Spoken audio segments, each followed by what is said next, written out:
Hey everybody, Rich here, Rich's Custom Marine and Auto. Today we're working on this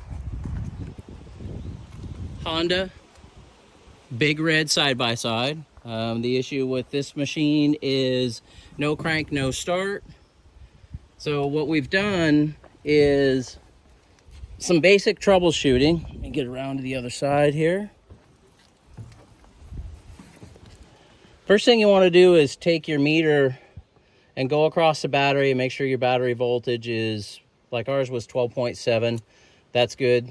And then right here, this is your starter solenoid. So you can see, hopefully on the video, this cable comes down and goes right to the solenoid. So you can check also from here to the negative on your battery, and you should still have pretty close to the same voltage. There should be that short of a cable. You shouldn't lose any voltage. There shouldn't be much drop. And then you'll have to, I set my meter up over here to test the other side of the solenoid.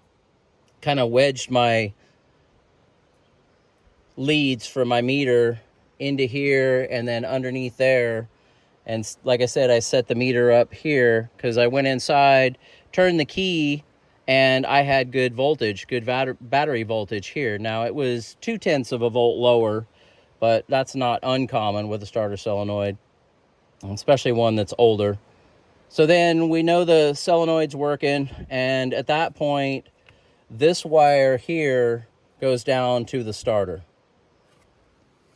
So on these side-by-sides, you pull out all of these little plastic push rivets, as I call them, and you can get in here next to the tank, the fuel tank, and then right back in here is the starter.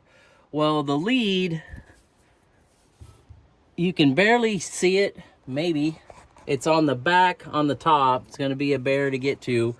Well, I took just a pair of these channel locks, and you don't beat on it, but I just went like that, and it cranked right over, started right up. So obviously we've got a bad starter, and so we'll be taking you guys through when we go to replace that. It looks to me like the air intake tube's going to have to come out of the way, and then take this clamp off for one of the shift cables, and this wire here, which is probably a backup light switch or something like that. And then there's, looks like a couple bolts up towards the front that we'll take out, and then that starter will hopefully go forward and then disengage to come out of there. On some motorcycles, which these are very similar to a motorcycle engine, on some motorcycles you actually have to pull the case cover off because there's not enough clearance on the gear, the pinion gear of that starter. I'm hoping, I got to look the procedure up for this. I'm hoping this cover doesn't have to come off, but if it does, it does. We'll get a gasket for it and put it back on. Interesting thing to note for this customer's machine is that starter looks relatively new. You can kind of notice that. Hopefully it shows on the camera. Everything around there is a little bit dirtier, and that thing's kind of actually got some shine to it. So, but that's it for the troubleshooting, guys. Like I said, we'll order a starter, and when we go to change it, we'll put that in as part of this video, so you guys know how to do that at the house. Well, guys, I got a ways into this and then realized I should have videoed. But so there's the seat frame bottom, and that's these 3 bolts. Those are, they have a 12mm head, and they look like that.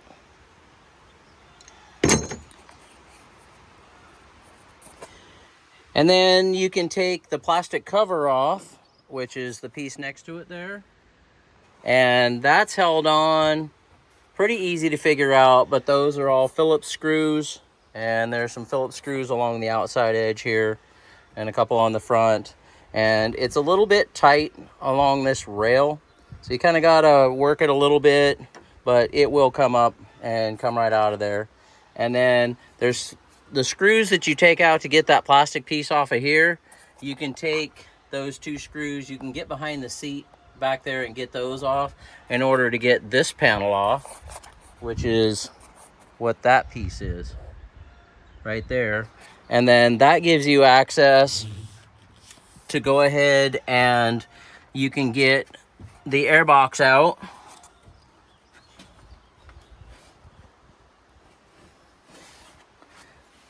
Which I will show you a picture of in just a moment. And in order to do that, you've got to take the clamp off the boot from the carburetor, because I didn't see a way to get the rubber boot off of the airbox. And you have to unplug, I assume that's the IAT, inlet air temp sensor. You got to unplug that, and then there's a breather hose, this that sticks into the side of the airbox, and then you can take that airbox, kind of wiggle it back, turn it a little bit, and it'll come out of there. And then you can get this air duct piece out of there. Where that blue rag is, that's the front part that basically sits up underneath the seat up here. And that thing is an actual bear to get out of there. So there's a clamp with a bolt right there, 10 millimeter head. And then you can kind of start getting that thing to work towards the back. And then you've got to work it around this, which is the parking brake cable. And you can finally get it to tip down in this bay enough where it'll come out of here and then drop down. You can get it out of there. And at that point, you can get, so you can see, kind of see the starter there. You can see the tip of my finger, that's the starter. And then you can kind of see from down from right there that there's a bolt right there. And then this is, of course, the wire. I'm hoping to take that, looks like an 8 millimeter headed bolt. I'm hoping to take that bolt out and be able to move this starter a little bit before I mess with trying to get this wire disconnected from it.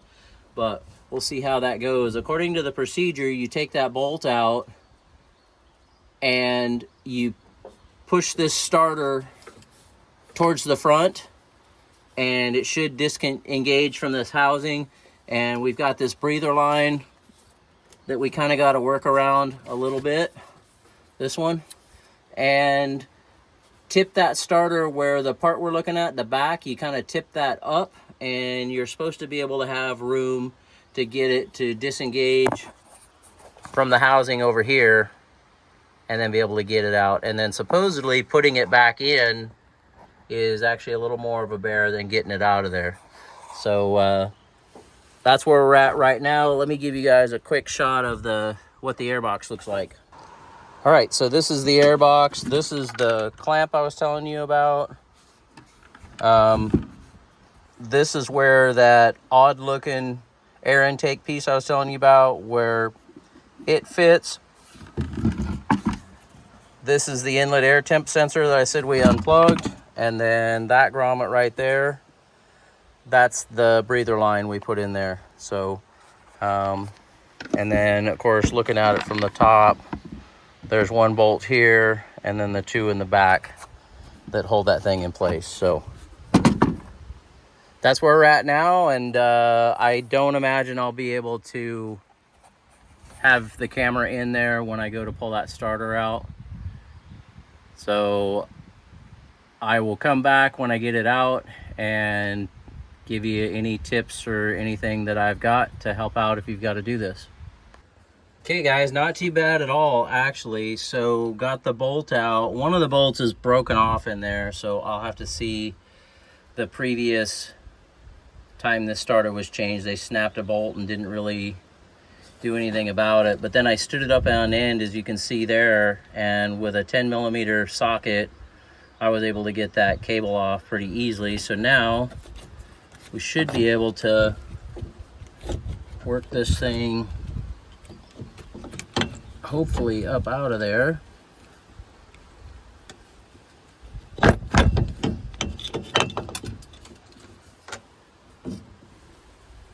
Okay, that's what we're looking for. So this thing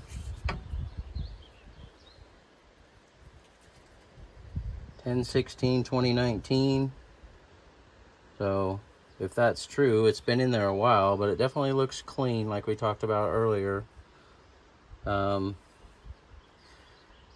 After making a phone call to a Honda dealer, they want $569 for a starter, or the particular one I called, which was Coos Bay, Oregon. It's about 2.5 hours from me. I think they said $68 or $69 to rebuild it, as long as the magnets inside are still bonded. They'll replace the brushes and the brush plate. They can do everything as long as those magnets are still bonded. So I'm going to pull this thing apart. I'll do it off camera, but just take those two 8mm nuts. What you want to do is make sure you can see, this looks like it was a rebuilt starter because there's marks on there, and you want to make sure you line those up so that this mounting plate in the back is clocked properly for where it's supposed to be. So but I'm gonna take it apart and see what it looks like inside and see if we've got to get a replacement. This is one of the things I don't recommend going on Amazon. I will go on Amazon and get parts for some things, but especially with the amount of work this is about if you had no interruptions and everything went well, which when does that ever happen? This is a 2-hour job probably. So, if you figure 3, you're probably good.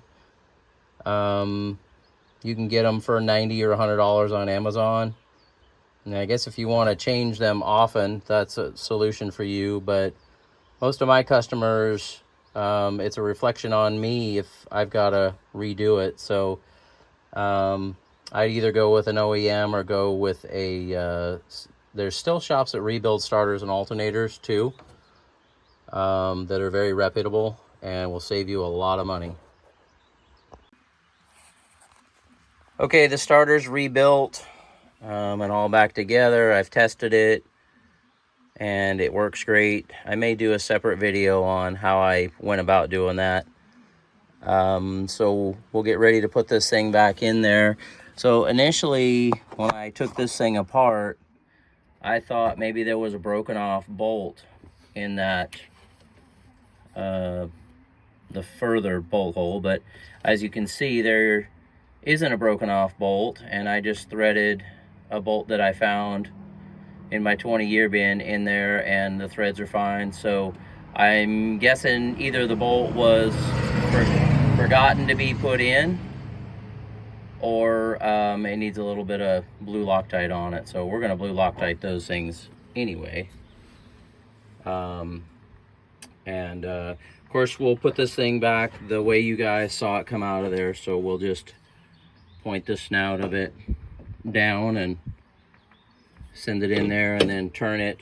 Might have to use a little bit of leverage somehow in there with maybe a pry bar or a small piece of wood to be able to seat this O-ring. And I'm going to put just a little bit of engine oil on there, just to help us kind of pop that thing in place once we get it in there. But also remember that you need to hook up your power lead before you get that thing down and bolted in place, because you won't be able to get to it. So make sure that when you point that thing straight down in there and you find a place for it to sit, and make sure you get your power wire on there, your positive wire on there. So and then you can kind of finagle it around. In case you don't remember, starter actually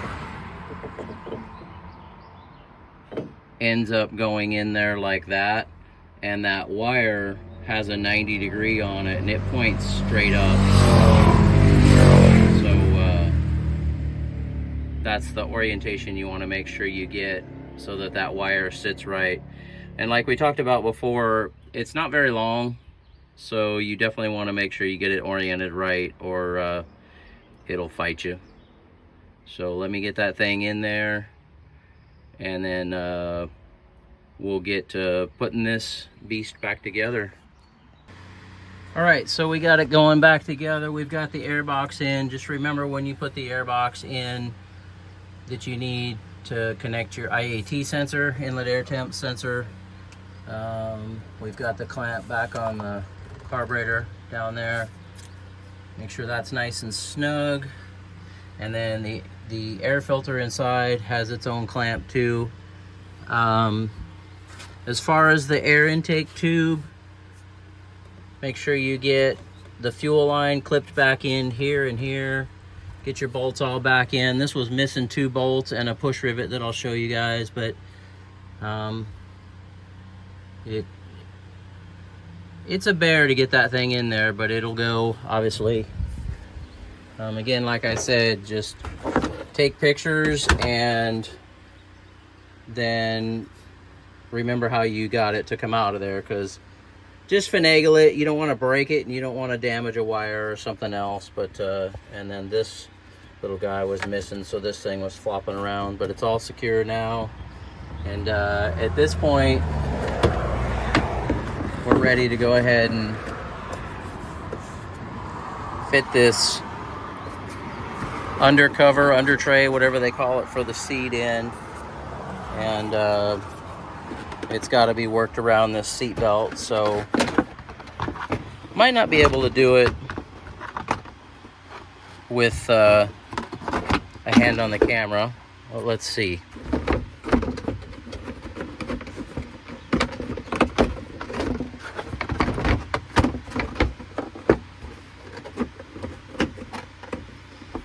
Nope, doesn't look like it. But yeah, you can pull this over and then lift this center panel up so it can go on top.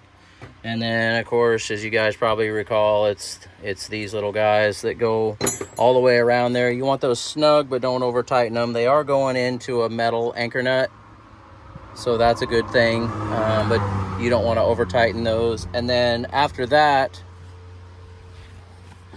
we'll put the rear panel on. And just remember that it's got the connector there for the power outlet that sits behind the seats. And at that point, you'll be ready to bolt the seat in. But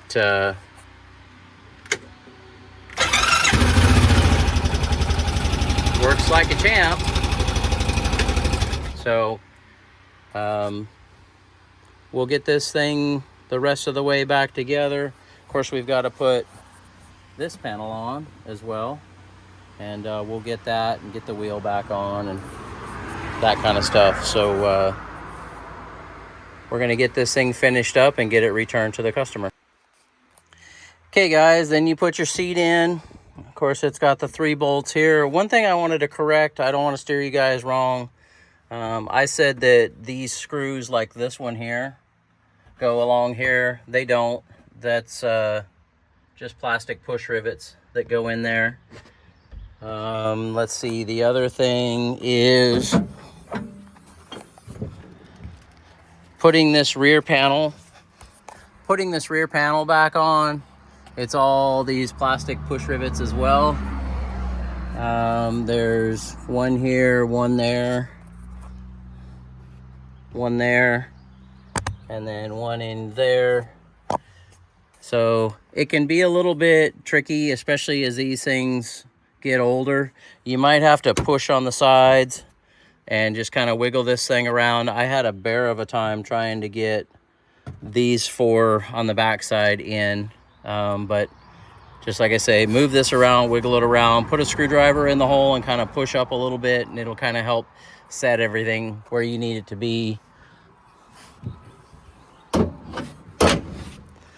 And then put the tire back on, torque your lug nuts to 80 foot-pounds, and you will have your starter job wrapped up. Customer has the cover for the battery in the front electrical area, so I don't have that. He'll reinstall that once the machine gets back to him. And we can go ahead and snap the hood back down. And so I just want to say, guys, I apologize for this video not being the normal step-by-step that I usually do. I'm out here working on my trailer because I've got a vehicle in the shop right now waiting on parts. So, but hopefully that goes over everything that you need to do this job. And it'll help some of you guys out there out, and you'll be able to get your Honda Big Red back on the trail. So again, this is Rich with Rich's Custom Marine and Auto. Appreciate you guys following along. Please like, subscribe, and it'll give you notifications. Hit the bell, it'll give you notifications when I've uploaded a new video. I've been doing a lot of shorts lately just to try and keep content going out there. And keep everybody in the loop of what we're doing here. We're gonna be doing some exciting things in the future.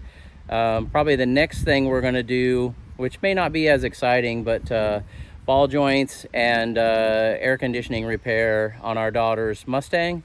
You guys that have been with the channel for a while have seen the little red Mustang before. I've done battery cable replacement and some other jobs on that thing. So anyways, thank you guys. Appreciate you all. Hope you have a great day, and we'll see you in the next one.